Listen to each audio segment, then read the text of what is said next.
It started with a knock so aggressive, I thought someone was being chased by a bear.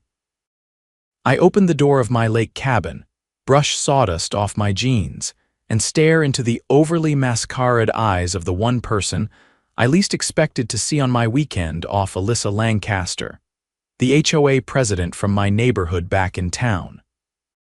She was standing there on my private property in her wedge sandals, gripping a clipboard like it was a weapon. "This is your last warning, Trevor," she snapped before I could even say a word. "The noise last night violated HOA noise ordinances. You'll be fined $200. I blinked. "Noise? What noise?" Alyssa's nostrils flared like she was about to blow steam. "The music, the shouting, you had a party, it was well past 10. I stared at her, dumbfounded. "You mean the barbecue I had here at my lake cabin?" "Yes," she hissed, like I'd just confessed to arson. I gestured behind me. "Alyssa, this cabin is over 40 miles outside the HOA jurisdiction. You don't get to fine me for anything here." She looked like I'd spat on her quassa. "You're still a resident of the Ridgewood Pines community, and your behavior reflects on all of us." I crossed my arms. "So you drove all the way out here just to give me a fake fine?" She lifted the clipboard. "It's not fake, it's documented." "I have statements." I leaned against the doorframe, already done with this conversation. "From who? The deer? Maybe the raccoons were offended?" She jabbed a finger toward my porch speakers. "Those, you had them blasting," I laughed. It was classic rock, Alyssa. "Not a rave." She turned red, clearly not used to being laughed at. "If you refuse to pay, I'll involve law enforcement. This is a community matter." I raised an eyebrow. "Alyssa, you're trespassing. And if you call the cops out here for a noise fine that doesn't legally exist, you're going to look real stupid." "See if I care," she snapped, spun on her heels and stomped back to her car, a beige crossover with a Ridgewood Pines HOA sticker on the bumper. She peeled off down the gravel path like she was in a fast and furious movie for suburban moms. I figured that'd be the end of it. I was wrong. The next morning, I was stacking firewood when a sheriff's cruiser pulled up. A tall, gray-haired deputy stepped out, adjusted his belt, and gave me a polite nod. "Morning, sir. Got a call from a woman named Alyssa Lancaster. Claims you're violating HOA noise codes and refuse to comply." I sighed. "Let me guess she didn't mention we're outside the HOA boundaries." He gave a half smile. "She did, but she insisted it was a community emergency." I gestured around. "Just me, the trees, and a few disgruntled squirrels. Does that look like an emergency to you?" He shook his head. "Not even close. You're well outside any HOA jurisdiction. She was told that when she called." I paused. "Wait, told by who?" The deputy scratched his chin. "Dispatch. She's been calling every half hour since last night. Even tried saying you were disturbing wildlife." I barked a laugh. "You're kidding." "Nope, we had to flag her as a nuisance caller, but I had to come check, just to close the file." I thanked him and he took off, but something about this whole thing didn't sit right. And sure enough, when I got back to town Sunday night, a printed fine notice was taped to my front door. Alyssa had made it official. She really thought she could drag my lake cabin into her HOA world. She was about to find out that I wasn't just a guy with a grill and a cabin. I was also a licensed land surveyor, and I had maps, deeds, and records that were about to make her life very complicated. Monday morning, I walked into the county records office with a folder thick enough to choke a horse. Inside were the original land survey plats for both my home in Ridgewood Pines and the lake cabin. I'd pulled them from my own archives benefits of being a land surveyor with a stubborn streak and a well-organized filing system. The clerk, a woman named Shelley with a voice like gravel and a coffee mug that read, "Not today, Brenda," gave me a once-over. "You look like someone about to light a bureaucratic fire," she said, flipping through the folder I handed her. "I'd like to get an official certified map showing where HOA jurisdiction ends and where my private property begins," I said. Shelley raised an eyebrow. "Someone trying to play HOA cowboy again. They're trying to fine me for what I do on land that's a 40-minute drive from the neighborhood. She let out a low whistle. That's bold, even for Ridgewood Pines. Yeah, and now she's got a printed notice on my door. I need something to make it legally clear she's crossed a line. Shelley stamped a request form and slid it back to me. You'll have it by Thursday. You want it emailed or printed? Both. I want to frame one and hand-deliver the other. By the time I got home, I had 3 voicemails from neighbors. Apparently, Alyssa had gone door to door over the weekend telling people I'd refused to cooperate with community values and was a growing concern. That phrase stuck with me, sounded like something you'd say about a mold problem, not a guy who grilled some burgers and played the Eagles at his own cabin. I didn't bother responding. Instead, I got to work setting up a dash camera in my truck and a video doorbell at my front porch. I had a bad feeling she wasn't done. I was right again.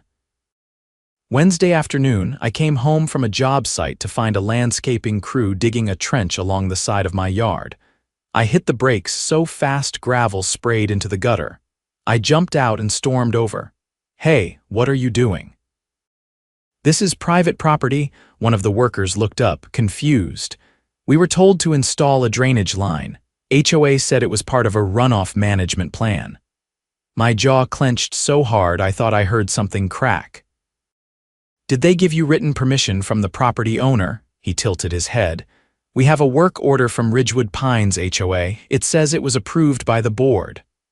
I pulled out my phone and started recording. "You're going to stop now. This is unauthorized." "And I'm calling the sheriff." The crew didn't argue.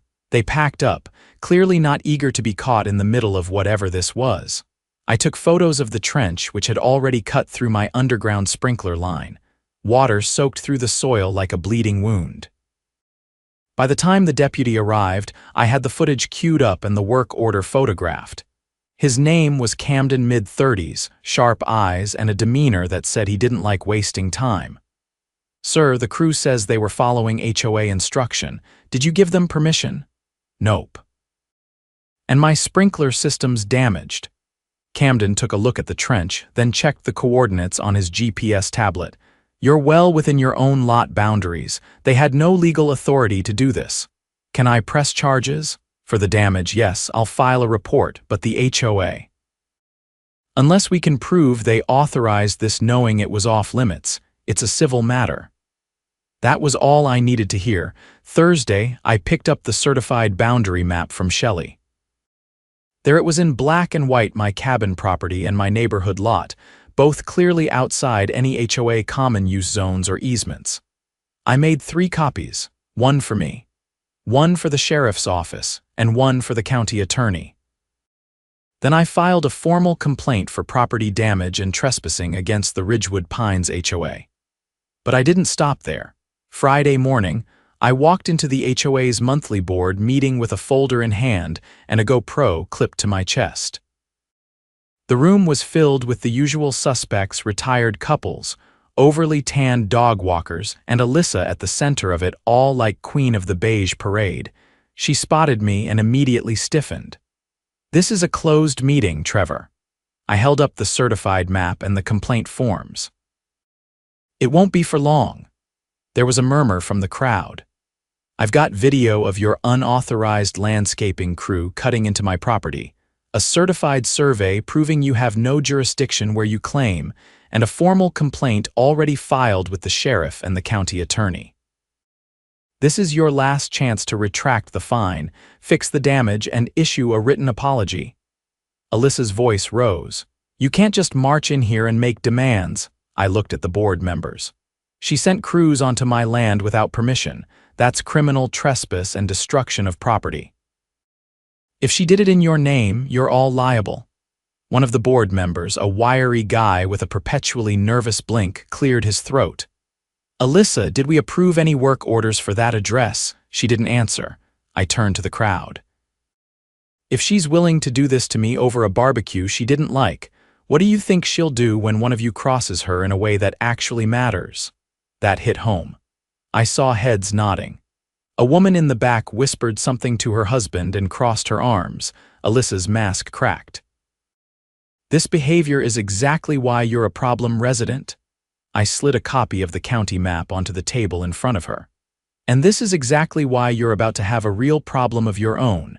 Enjoy explaining to the sheriff why you authorized trespassing. I left without waiting for a response. That afternoon, I got a call from the deputy. You made quite the impression at the HOA meeting, Camden said. We've had 3 more residents call in complaints against the board. One of them brought up financial irregularities. Is there a case there? There might be. Especially if they used HOA funds for that work order on your property. I leaned back in my chair, watching the sun dip behind the trees outside my window. Then maybe it's time someone audited the whole operation. You thinking about running for the board? Camden asked. I laughed. Not a chance. But I know a few neighbors who might. And just like that, the tide started turning. Saturday morning, I was out restaining the fence when my neighbor Steve walked over. He was holding a folded newspaper and looked like someone who'd just read a headline he didn't quite believe. You seen this? He asked, handing me the paper. Second page, lower right corner.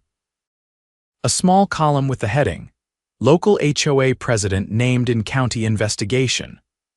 My name wasn't in the article, but the details were unmistakable unauthorized landscaping work, resident complaints, and a pending audit of Ridgewood Pines' financial records. They're actually looking into it, I asked, surprised it had happened this fast. Steve nodded. County's not messing around. Rumor is they've already frozen the discretionary fund. I folded the paper and handed it back. That's going to make Alyssa's life very inconvenient, Steve chuckled. She's been pacing her driveway every morning like she's waiting for the sky to fall. I think she finally realized you weren't bluffing. Later that afternoon, I was sorting through receipts in my office when I got a call from Deputy Camden. Just a heads up, he said. County Prosecutor's Office wants a full statement from you. They're opening a civil investigation into the HOA board's use of funds. When? Monday morning, if you're available. They're especially interested in the work order that led to the trench. Turns out the vendor's invoice was submitted as emergency water diversion. I paused. That's not even close to what they told the crew. Exactly, Camden said, and it gets better. The check they used, it came from the Community Improvement Reserve. That money's only supposed to be touched with majority vote. I shook my head. So they're misappropriating funds and lying about the purpose. Looks that way. Prosecutor's office is treating this seriously, and there's more. You know the printed fine notice you mentioned, the one she taped to my door? Turns out several residents got similar ones, all for things that aren't violations by HOA standards, and none of them were approved by the board. Then who's writing them? There was a pause on the line. Just her. Alyssa's been issuing them herself. No board approval, no documentation, just her signature. My jaw clenched. That's fraud. And potentially extortion, he said. If she collected any payments, it's a criminal matter. We're already gathering bank records. After I got off the phone, I called my neighbor Lisa. She was one of the few board members who always kept a cool head and hadn't spoken much during the meeting where I dropped the certified map. I asked if she could meet that evening. She agreed. We sat on her back porch while her 2 golden retrievers lounged at our feet. I've been on the board for 2 years, she said, sipping iced tea. And I'll be honest, most of the time Alyssa just steamrolls everyone. She comes in with the paperwork already filled out, insists the vote already happened, and pressures the rest of us to sign. Why didn't anyone push back? Lisa hesitated. Because the last person who did ended up getting hit with 3 code violations in 1 week. Her trash bin was out 15 minutes late, her mailbox flag was misaligned, and her flower bed was inconsistent with community guidelines. She moved 6 months later. I leaned back. She's weaponizing the HOA, Lisa nodded. It's not about community, it's about control. And the scary thing is, most people just pay the fines because they don't want the hassle. I pulled out my phone and showed her a photo I'd taken of the printed notice Alyssa had left on my door. Deputy Camden said several people got these. Lisa studied it. This signature. That's not even the HOA's standard sign-off. She's using her personal stamp. Think the rest of the board would go on record about it? Lisa looked uncertain. Some might, but they'll need protection. Right now, Alyssa acts like she's untouchable. Not for long, I said. Not if the prosecutor's already involved. That night, I sent an email to the county investigator with Lisa's name and number only with her permission. I included photos, timestamps, and copies of every notice I'd received. I also attached a scanned copy of the work order the landscaping crew had shown me, along with the video I'd filmed of them on my property. Sunday morning, I woke up to a non-stop buzz of notifications. Someone had posted on the Ridgewood Pines community forum an anonymous account with a username that didn't ring any bells. They'd uploaded scanned copies of fine notices, work orders, and a spreadsheet that listed every resident who'd received a citation over the past year. The pattern was impossible to miss. Every person who'd spoken up at a board meeting, questioned a budget item, or asked for a vote recount had been hit with violations within the following 30 days. By noon, the post had over 300 comments. Residents were furious. Some were calling for a full recall of the board. Others were demanding refunds. A few were already threatening lawsuits. I stayed quiet. Let it play out. That afternoon, I got a voicemail from Alyssa. Her voice was tight, strained. Trevor, I think we've had some misunderstandings. I'd like to resolve things constructively. If you're open to it, I'd appreciate a chance to talk privately. I didn't respond. Monday morning, I met with the county prosecutor's office. The investigator, a woman named Dana with a no-nonsense haircut and a legal pad full of bullet points, spent over an hour with me. I'll be blunt, she said. We believe there's enough to pursue charges of criminal mismanagement of homeowner funds, falsification of official documents, and trespass under color of authority. If even half the residents who received those bogus fines confirm they paid them, we're looking at financial coercion.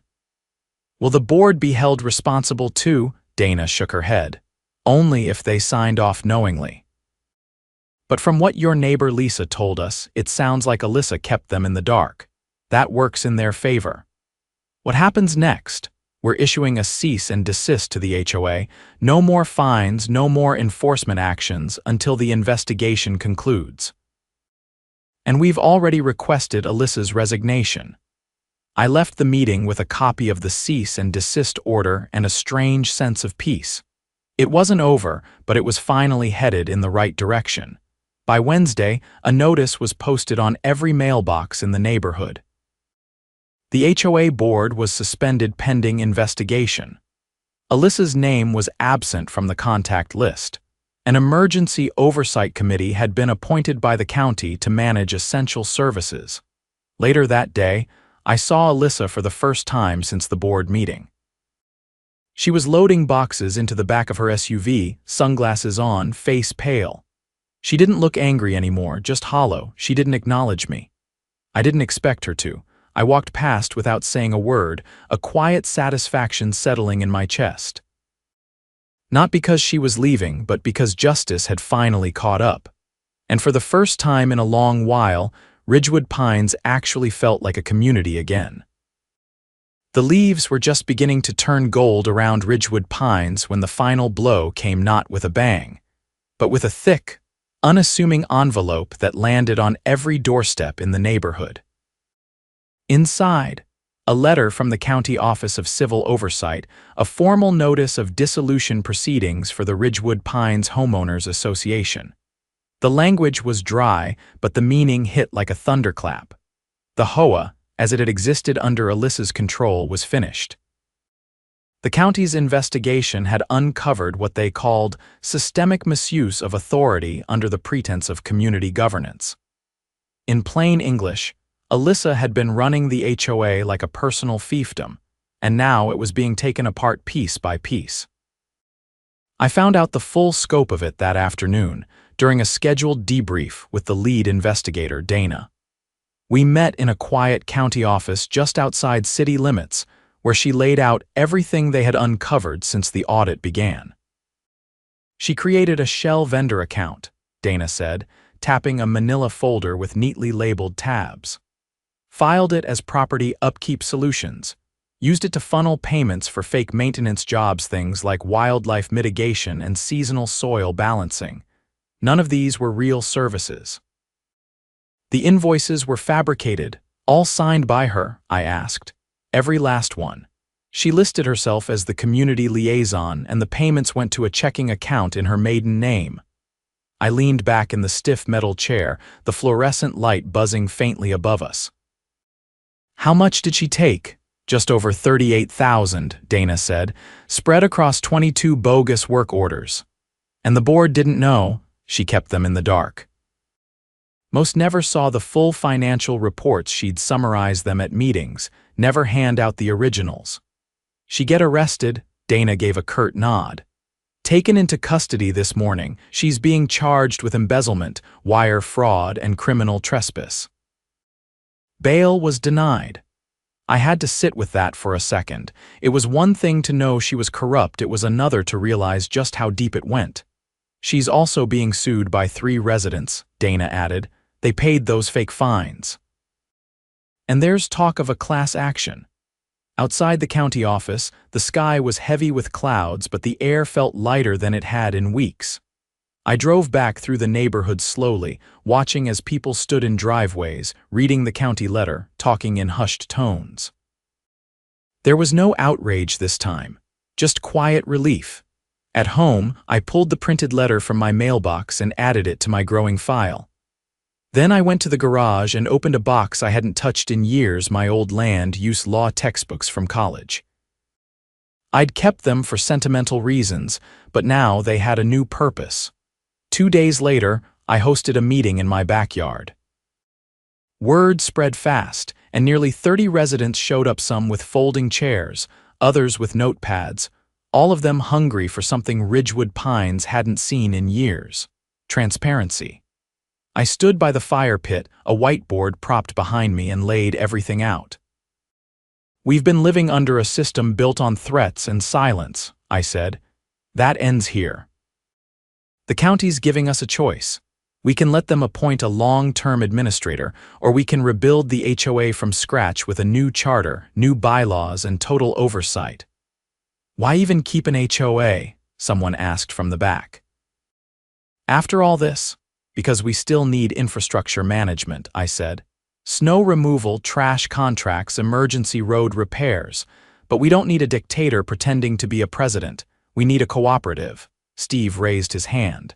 You planning to run for the new board? I shook my head. I'll help write the foundation, but I'm not interested in holding a seat. This has to be led by the community, not one voice. A few people nodded. Then Lisa stood. I'll do it, she said. I've seen what happens when we don't question things. That won't happen again. 2 others volunteered. A retired school principal named Tanya, and a no-nonsense plumber named Dave, who said he'd spent the last 3 years fixing HOA-approved leak repairs that weren't even needed. We formed a transitional committee that night, drafted a temporary charter, held open discussions on what the new HOA would look like. Everything was documented, public, and posted online.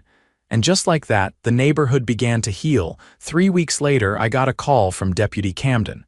He sounded oddly cheerful. Just wanted to let you know, he said. We found the receipts tied to the landscaping crew. Turns out Alyssa billed the HOA twice what she paid them and pocketed the difference. Let me guess, listed it as emergency erosion control, close. Catastrophic soil destabilization. I laughed. Out here, that's called a puddle. She'll be in court next month, Camden added. You might be called as a witness. I'll be there, he paused. By the way, that video you took of the crew.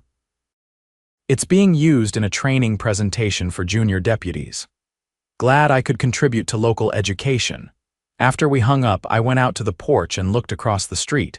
The house that used to display Alyssa's meticulous seasonal wreaths now sat quiet. The blinds were closed. The yard looked a little overgrown. No one had touched it since her arrest, but the rest of the neighborhood was changing.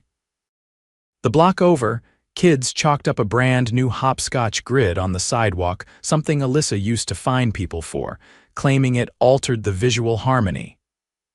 Down the street, a man finally installed the porch swing he'd been threatened over last year. And next door, Steve replaced his mailbox with one that looked like a miniature lighthouse, just because he'd always wanted to. It wasn't rebellion. It was restoration. The lake cabin, meanwhile, had become my weekend refuge again. No more sudden visits, no more clipboard threats. Just me, the trees, and the sound of the water lapping the shore. I installed a second security light by the shed not because I was worried, just because it felt good to finish a project with no interference. One Saturday, I brought out a few neighbors for a cookout. Tanya brought her famous smoked ribs. Dave showed up with a cooler full of craft beer. Lisa brought index cards with notes for the next community vote. As the sun dipped behind the trees and the fire pit crackled to life, I realized something. This was what community was supposed to feel like. Not fear, not control. Just people gathered together, looking out for each other, and all it took was standing up to one power-hungry woman with a clipboard and a God complex. Well, that and a certified land survey, a camera, a few sheriff's reports, and a whole lot of neighbors who finally decided enough was enough. Justice didn't always come fast. But when it did, it came with handcuffs, court orders, and a neighborhood that no longer walked on eggshells. Ridgewood Pines was free, and I had my cabin, my peace, and a legacy of barbecue justice that no one was forgetting anytime soon.